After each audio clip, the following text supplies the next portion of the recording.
বাবলু, কেন্দ্রে কেন্দ্রে নির্বাচনী সরঞ্জাম পাঠানোর কাজ কোন পর্যায়ে আছে, আর ভোট কি ব্যালটে না ইভিএমে হবে জানাবেন।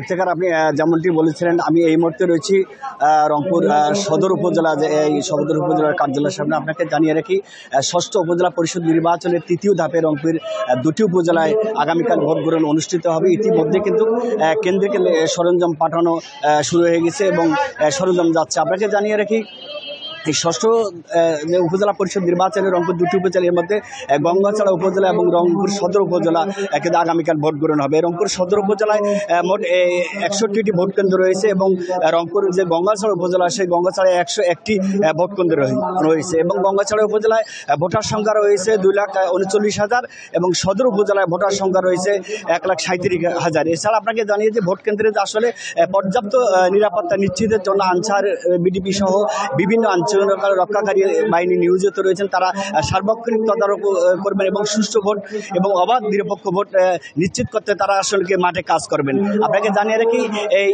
এখানকার যে রিটার্নিং কর্মকর্তা তিনি যেমনটি জানিয়েছেন যে আসলে এই আগামী যে কাল দুটি উপজেলায় নির্বাচন অনুষ্ঠিত হতে যাচ্ছে, সেই দুটি উপজেলার মধ্যে কিন্তু গঙ্গাছড়া এবং সদর উপজেলায় ভোট গ্রহণ অনুষ্ঠিত হবে। ইতিমধ্যে যে ভোট কেন্দ্রগুলি ঝুঁকিপূর্ণ রয়েছে, সেই কেন্দ্রে কিন্তু অতিরিক্ত আইনশৃঙ্খলা রক্ষাকারী বাহিনীকে নিয়োজিত করা হয়েছে। তো এই ছিল আমার কাছে রংপুর ষষ্ঠ উপজেলা পরিষদের তৃতীয় ধাপের সর্বশেষ তথ্য। ইফতেখার।